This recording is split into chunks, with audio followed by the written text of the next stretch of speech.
Peter Thiel dumped all of his Nvidia position, I think over $100 million, slash 76% of his Tesla stake. So does he know something that the rest of us don't? Is this the exit of the year or a historic mistake in the making?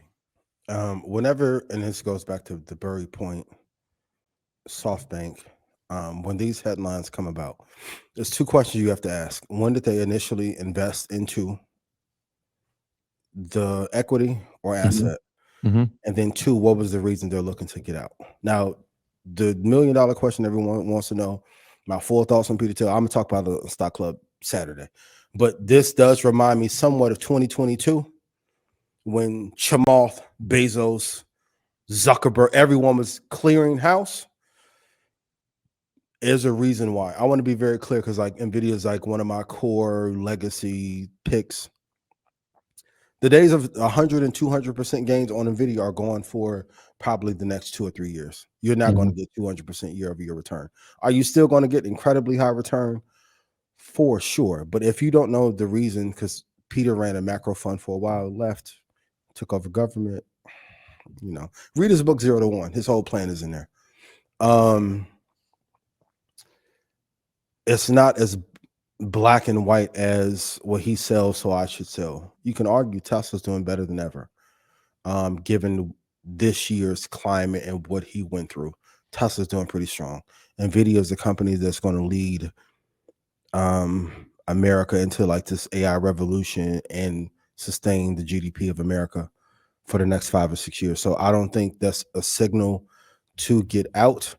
But SoftBank selling and him selling a few others, I think they've maximized their game. And you have to know Bill and Melinda Gates taking money off the table for Microsoft. And people are preparing their war chest. This is hibernation season. Put it in chat. The rich are entering hibernation season. Most of the meat is off the bone for pause, if we need to be immature, for Nvidia if you've been in for 6 or 7 years.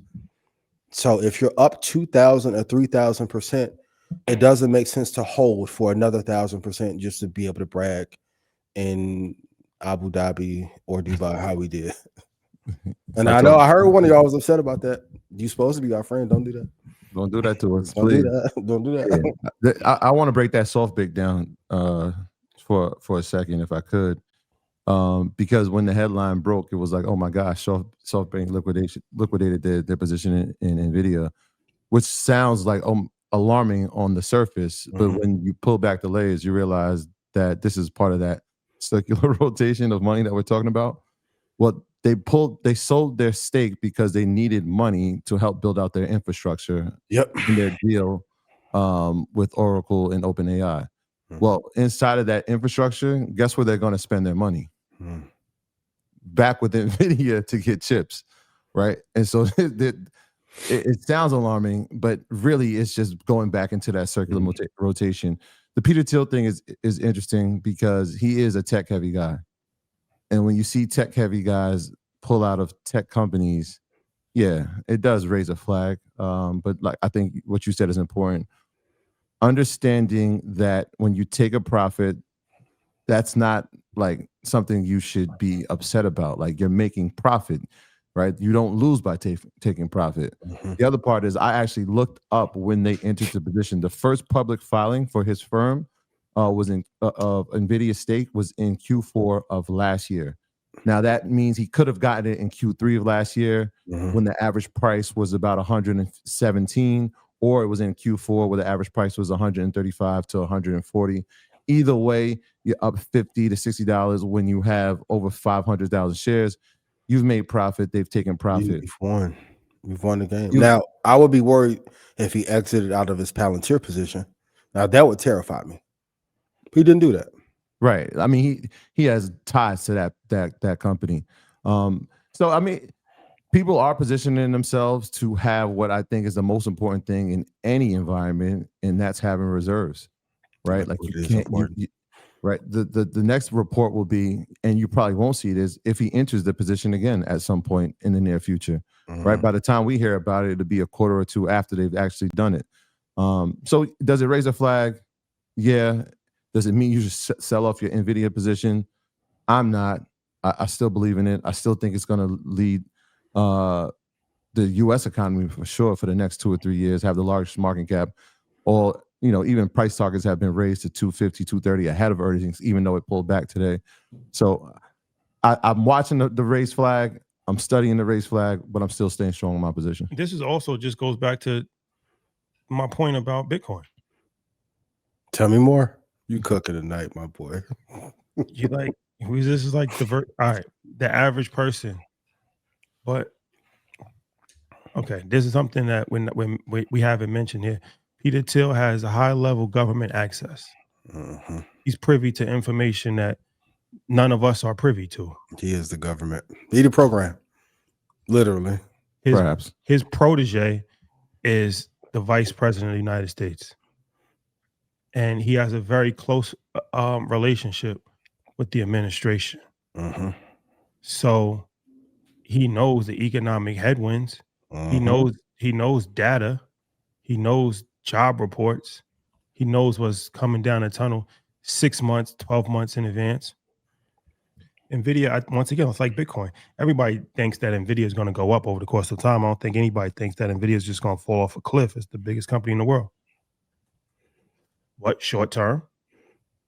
Has it hit its cap for the year? Absolutely. You think it stays here? It'll trace a little bit lower. I got it going at least to like worst case scenario, like 160s, but that top of 212.19, that's the high for the year for sure. Oh, okay. That's what I was saying. You see it not crossing 200 by the end of the year. Yeah. So even short term pullbacks could potentially be harmful for a portfolio that's extremely large, and you might see opportunities in something else where you can have in that short term pullback, you can have short term gain. Mm-hmm. So it's not necessarily like it's neither wrong or right as far as he might be seeing something where it's like, okay, I'm not just going to lose $50 million just for the hell of it when I could make $100 million in here in 3 days. Mm-hmm.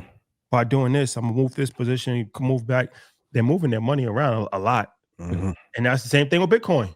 Wales was doing that since the beginning. They would sell large positions, get back in, move like preservation of capital.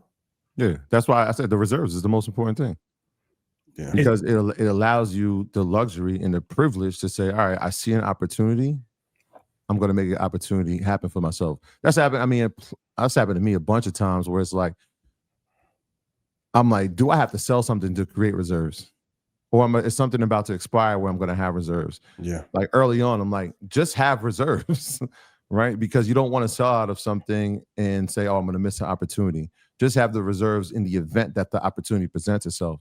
And that's whether it's Bitcoin or whether it's Nvidia or whether it's Meta, right? Like just have the reserves ready because opportunities are going to present themselves. And then maybe one day we can have this conversation on blackout.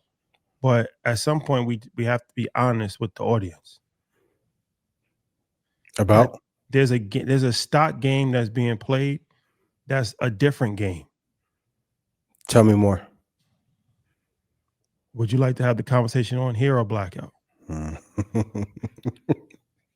Let's get canceled. Like we was with somebody, they were saying like people moving it's tears. 4 billion a day. That can guarantee 25% every single year, regardless of any market. If the market down 52%, we can't. That's not even a conversation. We can. but okay, let's take it from the 10 million conversation. The 10 million to the 90 and 100 million range, right? There's this different risk to reward ratios that they're looking at, and back to your point, their returns are baked in regardless. There is no downside. There's no downside. No downside. There's some guys like that. No downside. Yeah. Travel. And also, like when you scale up, once you get to that past that 20 million mark, you're not going through a 15% drawdown for nothing. Especially at 500 million, a billion. There are no 10%. You have to like fuck up to like what Michael Saylor's going through.